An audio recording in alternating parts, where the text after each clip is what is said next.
Hello, this is the Unit 2 test remediation video. This will cover questions 9, 10, 11, 13, and 15. Those were the 5 most missed questions on the Unit 2 test. So, passage 3 is excerpt from Clarence Darrow's closing argument in Illinois v. Nathan Leopold and Richard Loeb, August 22 to 25, 1924. So you have read the passage. Let's take a look at question 9. How does the use of charged language, such as hatred, love, cruelty, and charity, advance the speaker's purpose of convincing the judge to give a lighter sentence? So we want to find those words in the passage, that charged language, the words hatred, love, cruelty, and charity. So that takes us into this last part of the passage here. This last paragraph has repeatedly the words cruelty, the word hatred, and we have the word charity and love. So here is our passage piece that we want to look at. Now our options here, it puts pressure on the judge to make the decision that is morally right. Now that is the correct answer. Let's see why. If we look at this passage, it says, do I need to argue to your honor? That's the attorney or the lawyer directly addressing that judge. Do I need to argue to you, your honor? Your honor is the judge, okay? That cruelty only makes cruelty, that hatred only causes hatred, that if there is any way to soften this human heart, which is hard enough at its best, if there is any way to kill evil and hatred and all that goes with it, it is not through evil and hatred and cruelty, it is through charity and love and understanding. So here the speaker is trying to persuade and put pressure on the judge to make the decision that is morally right. What is the right thing to do? This is talking about, this is an ethical appeal, trying to call to attention the ethics or the morality of the situation. And so this lawyer is trying to persuade the judge to, instead of putting these boys in jail, in prison, and turning cruelty into more cruelty, turning hatred into more hatred, that he should be charitable and give them love and understanding and set them free.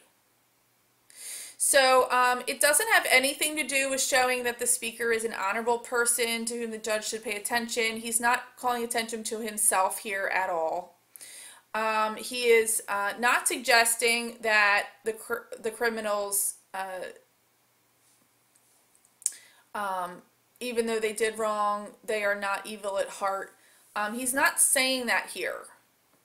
He's not claiming that they're not evil at heart. What he is claiming is that the moral thing to do, the right thing to do here is to give them charity and love and understanding instead of cruelty, more cruelty and hatred. So that is the answer to question 9. Then we have question 10. Based on this excerpt, what is the speaker's viewpoint on the person who committed the crime?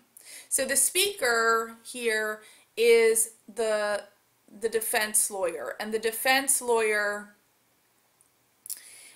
is trying to convince the judge to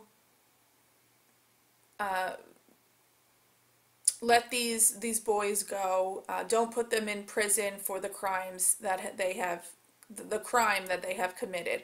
So attorney Clarence Darrow is our speaker. He is the defense attorney, so he is the one talking in this passage here.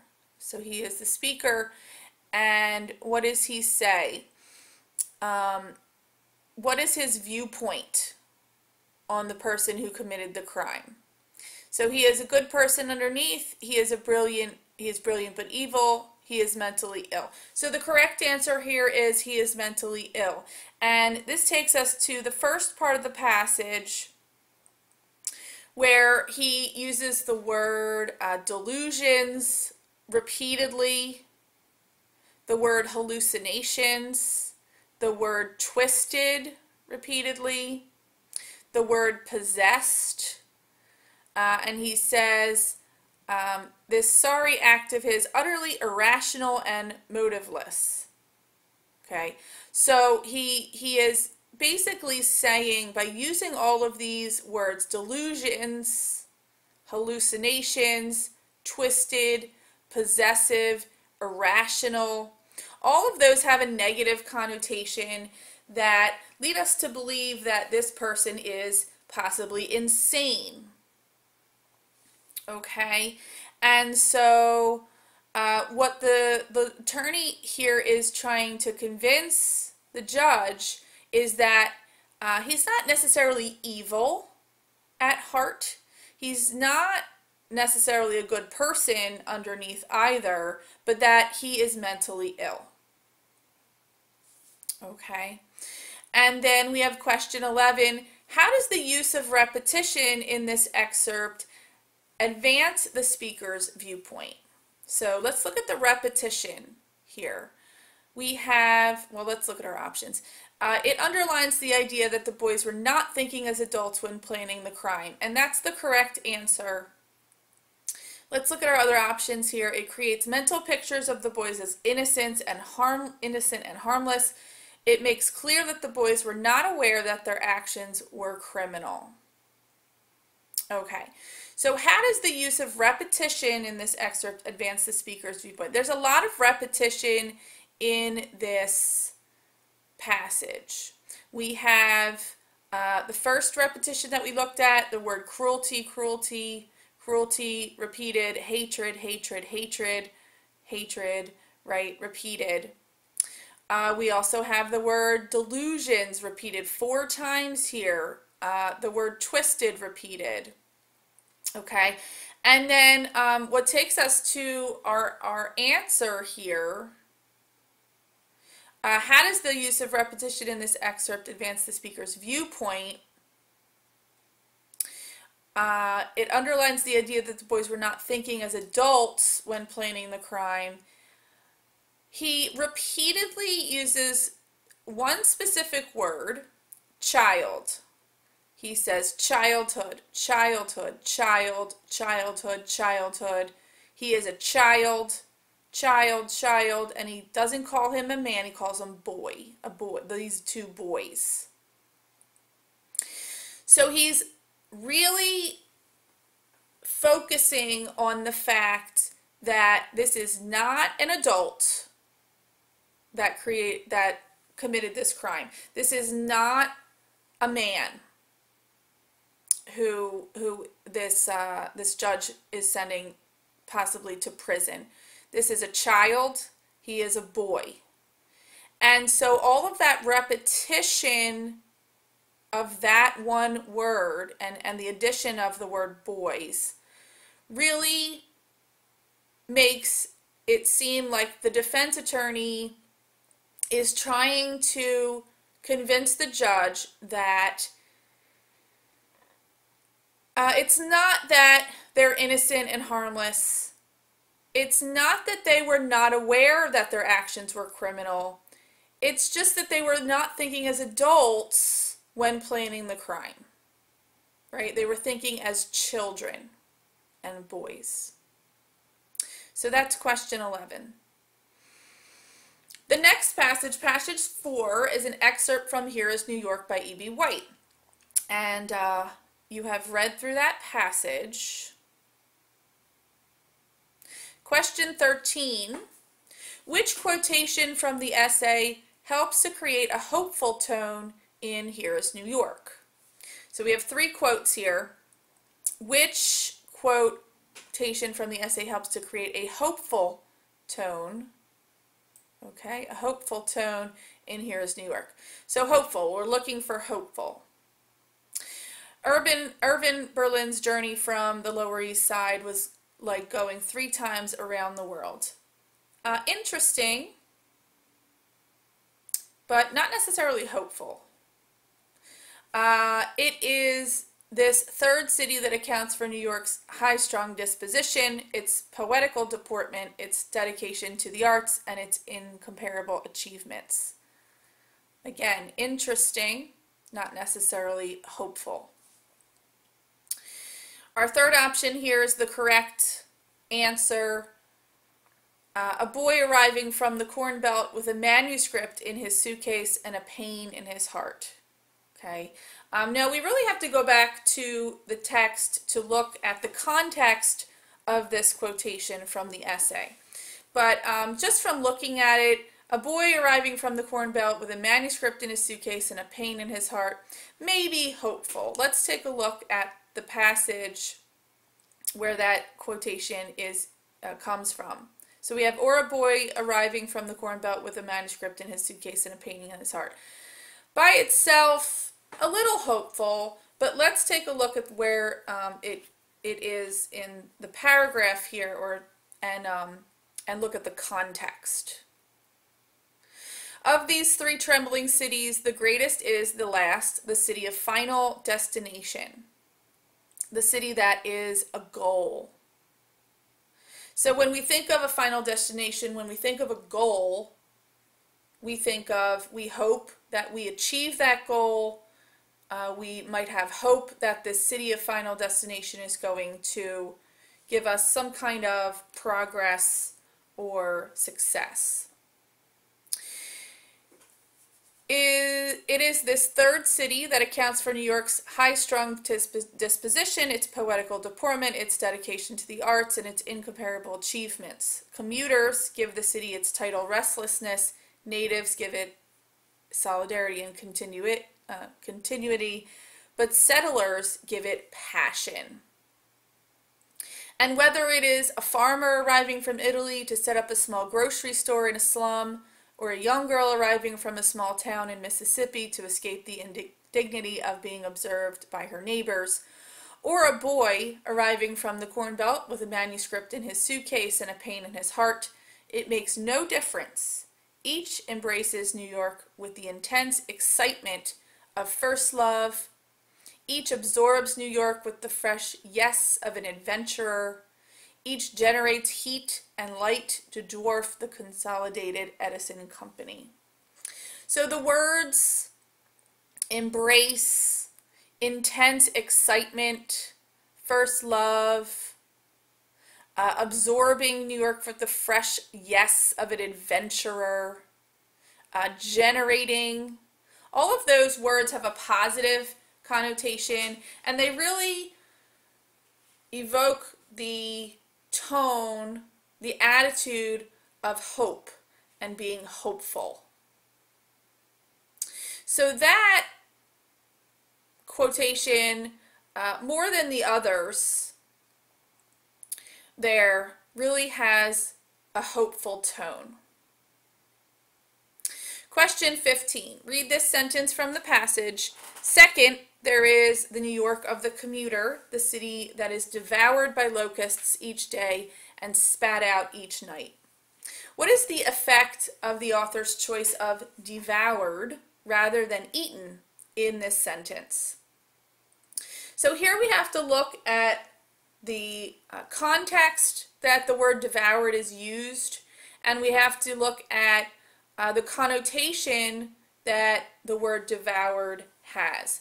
So if we talk about the word devoured in this context, the commuter, the city that is devoured by locusts each day and spat out each night. Well, the word devoured in this context definitely has a negative connotation. If someone is devouring something like locusts, then that's not a good thing. Locusts kind of swarm in and eat everything, don't leave anything left. They just kind of make a mess and ruin everything. So that is a negative idea there. So anything that is being devoured by locusts is not a good thing. And here the author is using the commuter to New York, comparing them to locusts. Okay, so there's a metaphor there. And so devoured by locusts each day and spat out each night. Spat, again, the spitting something out has a negative connotation. That's kind of gross and disgusting and not a good thing if something is being spat out by something else. Okay, and so we have some negative connotations here. We have the metaphor of the commuter being compared to locusts. And so if we would use the word eaten, it wouldn't be as effective. It wouldn't be eaten doesn't necessarily have a negative connotation. If something is eaten, it could have a negative or positive connotation depending on the context, but in general, we don't think of the word eaten as a negative thing. The corn was eaten by the boy. That's not a bad thing there, right? So, so the word devoured, with its negative ideas attached to it, really has that negative idea with the context of the locusts and being spat out. So it more closely represents the inundation, which is an overwhelming abundance of people, of commuters coming to the city. So if something is inundating, it's an overwhelming abundance of people coming into the city. And that is our correct answer there. And so if something is being devoured, it is it's like an overwhelming abundance of people, like an overwhelming abundance of locusts would come and devour a crop of plants. The commuter comes in and inundates it. It kind of comes in and devours that city. Let's look at our other options here. It more clearly describes how commuters absorb the city when they come to work. No, not really absorb. They're not absorbing. They're just kind of taking it over, and kind of eating it up there. It better suggests how insects look when they are eating. Well, that's a literal interpretation there, talking about how locusts are insects that come in and eat something, and so that's not what we're looking for here. The author's choice of devoured is since we do have a metaphor here, we are looking at a figure of speech, which is a figurative language, a figurative meaning, not a literal meaning of locusts as insects eating something. Okay, so there's our answer for question 15. That is the end of our remediation video. I hope that helps. Now you are ready to retake the Unit 2 test for a better grade. Good luck.